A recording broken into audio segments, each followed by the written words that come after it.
Can you speak a little bit to the effect of the scanning radiation on someone's risk of developing a cancer?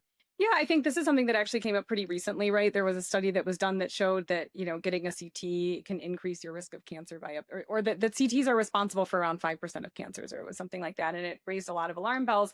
I think one thing that I always tell people with regard to lung cancer screening is if you are eligible, then there is a net benefit to you getting screened. And with everything in medicine, of course, there's a risk versus benefit, and we always have to weigh the risks and the benefits. And of course, you should always do something if it's a benefit to you, right?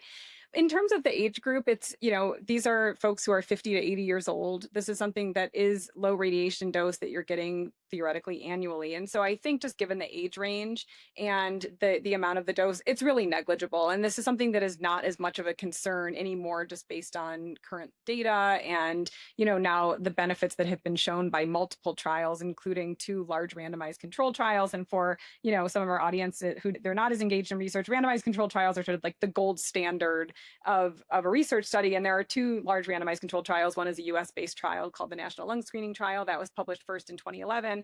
And then in 2019, there was a Dutch based trial called the Nelson trial that also showed a mortality benefit to lung cancer screening. What that means is that it showed that lung cancer screening with low dose CT specifically decreases your chances of dying from lung cancer. And it actually showed the NLST trial, or National Lung Screening Trial, showed that it improves all cause mortality. So it lowers your chances of dying from any cause. And I think that's because it can detect things like coronary artery disease, or heart disease is probably a more friendly term for all of our audience. It can detect things that are significant that may otherwise go undetected. We hope you liked this video. To support cancer research and get clear, expert answers about cancer, follow us and visit crackingcancer.org to join the Cracking Cancer community.